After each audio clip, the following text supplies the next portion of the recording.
Well, overnight, the Iranians have decided to retaliate concerning the death, the murder, the assassination of one of their top generals, a very brutal man, would arrest, detain, torture, even murder his own people in parts of Iran. And yet, if you are to take the words, or if you listen to British journalists or read newspaper articles, they would suggest that this character, Soleimani, was a wonderful man. He wasn't. He was like Hitler. He was a brutal dictator. He was a very ruthless man. And I believe that not all Iranians are lamenting his loss. But last night, Iran decided to launch 22 rockets from Iran into Iraq, hoping to kill British and American soldiers. There are also Norwegian soldiers in Iraq, helping the Iraqi government, the Iraqi armed forces, to repel ISIS, an Islamic terrorist organization. But during the firing of these missiles, it would appear, as far as I can see, how one may have perhaps gone astray. And yet within moments of this plane being shot down, completely unrelated to what's going on between Washington and Tehran, within moments of this plane going down, the powers that be are saying it suffered a technical failure rather than being shot down. How would they know that? When planes go down, it takes weeks sometimes to get hold of the black box to read what's in such a box. Data material, specialist information. Also, you've got 82 Iranians that were shot down, perhaps killed by their own side. We call this blue on blue, friendly fire. Swedes, Afghans, Germans. It's a catastrophe. It's humiliating. And yet, if you read through this article, it says how the crew had not reported an emergency and did not say what caused the fire. It's almost as if the plane was moments from takeoff and all of a sudden it's on fire. In fact, just 3 minutes after takeoff from Tehran. 177 people killed, didn't stand a chance, oblivious how they would be gone, here today, gone tomorrow. Awful pictures. It will take weeks to know for sure what took place, and yet the powers that be think it was down to an error, or pilot error. Always a good one. These are terrible pictures. When I saw these pictures this morning, I stopped for a few moments to pray for the families who have lost their loved ones. We don't pray for dead people, incidentally. We don't pray for the souls of dead people. We pray for the living, not the dead. We aren't Roman Catholic. We are Bible-believing Christians. Terrible to see this. Keep scrolling down. You see some more awful pictures. Body bags, body parts, the plane in multiple pieces. Somebody once said this. They said that war is God's judgment on sin here. Hell is God's judgment on sin hereafter. I don't care for war. Most wars that have been fought in recent years have been fought for money, oil, power. And here it's obvious how children were on board and have lost their lives. Terrible. So I think what's probably happened is a stray missile has accidentally brought this plane down, killing mainly Muslim people. Why else would you fly to Iran if you're not Islamic? And parts of Russia, parts of Ukraine are also Islamic. Think of Chechnya, for example. This plane was en route home, and all of a sudden it was brought down. And one of the reasons why I think it was brought down is down to the Lord not wanting Israel to be sucked into this conflict. Iran calls Israel the little Satan, and Iran calls America the big Satan. Iran hates the West. Iran hates Israel. Why? Because they are jealous. Since 1948, no single Islamic country, since 1948, no Islamic coalition have been able to destroy Israel. And yet, if you speak to Muslims, they believe their God is all-powerful. If he's all-powerful, why can't he destroy Israel? The size of Wales? The size of New Jersey?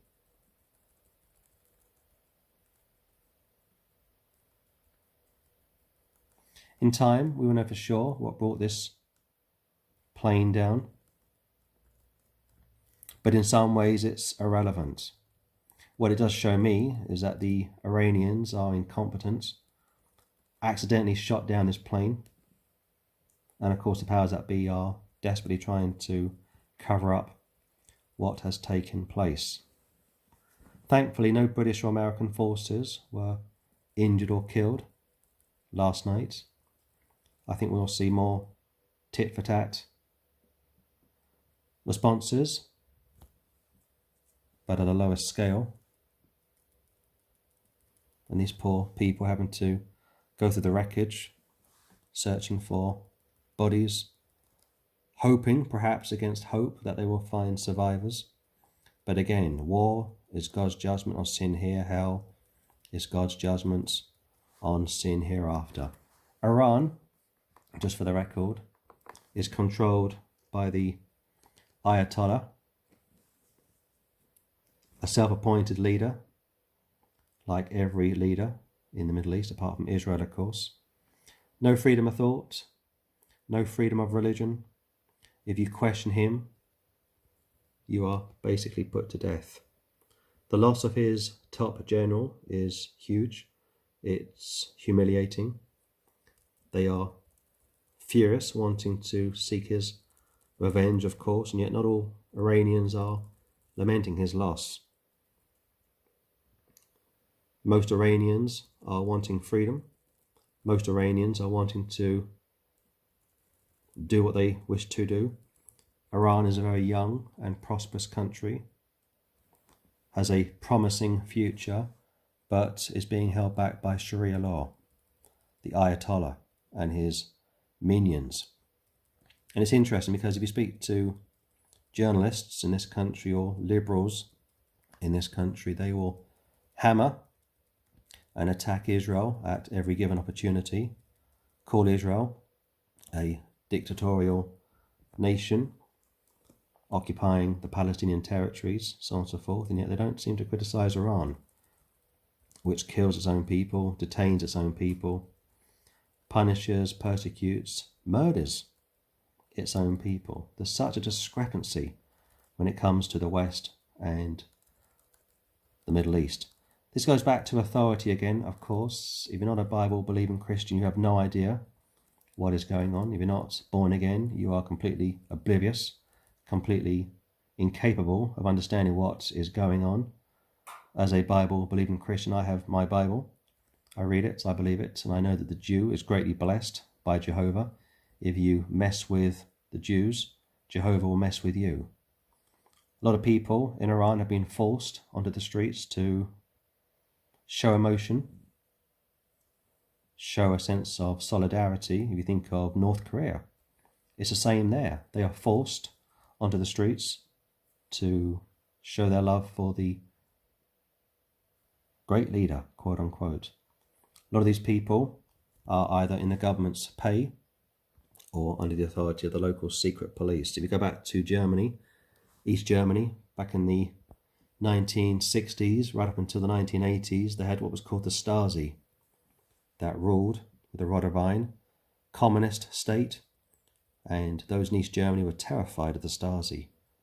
And you didn't play ball with the Stasi, you were put in a camp, a prison camp, almost like a concentration camp.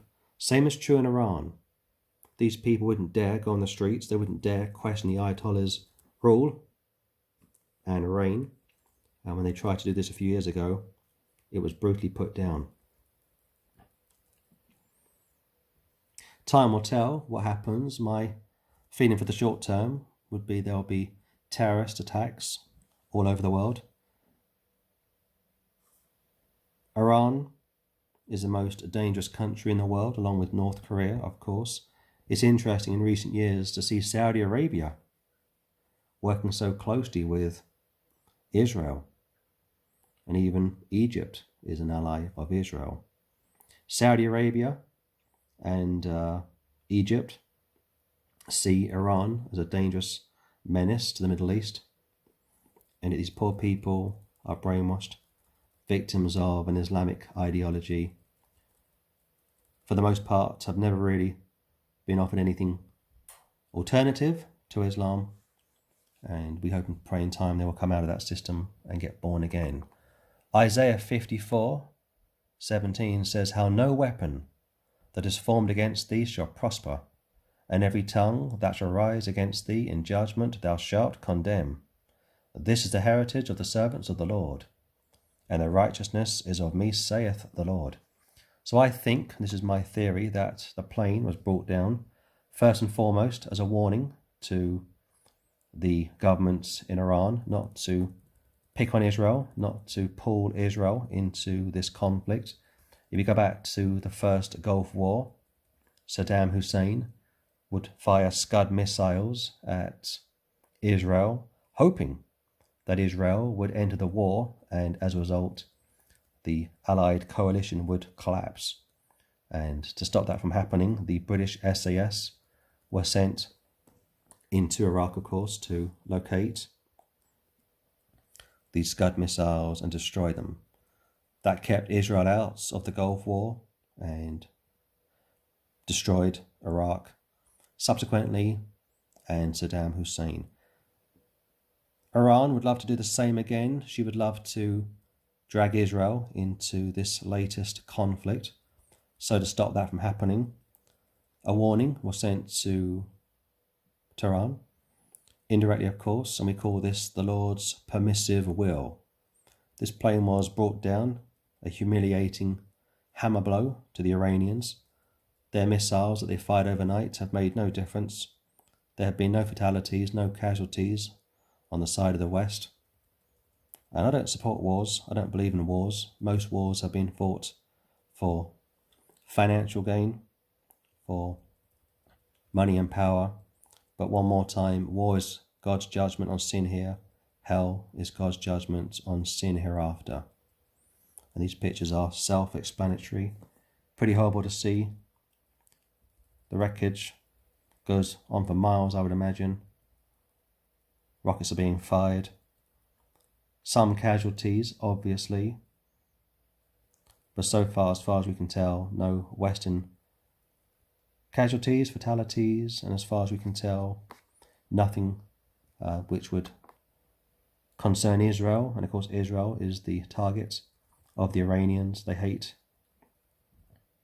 Israel and America down to jealousy, like I say, and their inability to overthrow Israel. But no weapon that is formed against you, being Israel, will ever prosper. All those that pray for Israel are blessed, greatly blessed. And if you are born again, if you are a Bible-believing Christian, you are to pray for Israel. You are to pray for your own government, obviously. And if you can, share the gospel with your Islamic friends. Not all Iranians are pro the Iranian regime. Not all Muslims are terrorists either, but all terrorists are Muslim. Keep looking up. The Lord's return is imminent, and we just hope and pray there'll be no more fatalities. There'll be a pullback from the brink, because these innocent people are going to be the victims. It's never the leaders who die, it's always the people. Innocent people, brainwashed people, indoctrinated people, victims of their country, victims of the system which they've been born into, have experienced. And that's why it's wonderful to be born again, to be free, to have a relationship with the Lord God, not just to know about him, but to be saved and forever kept saved. This plane which went down, very sad of course, and we'll know for sure one day exactly what did happen, but it's my belief it was probably brought down accidentally by a missile, and it's a double hammer blow to the Iranian government, which claims to be all-powerful, on top of everything, and yet the victims were those poor people on an international plane flying home. And like I said, I've already prayed for their relatives, and I'm praying for peace in the Middle East as far as Christians are concerned. We aren't told to pray for peace in the world, but we are told to pray for the peace of the Lord's people in Israel and for his church as well.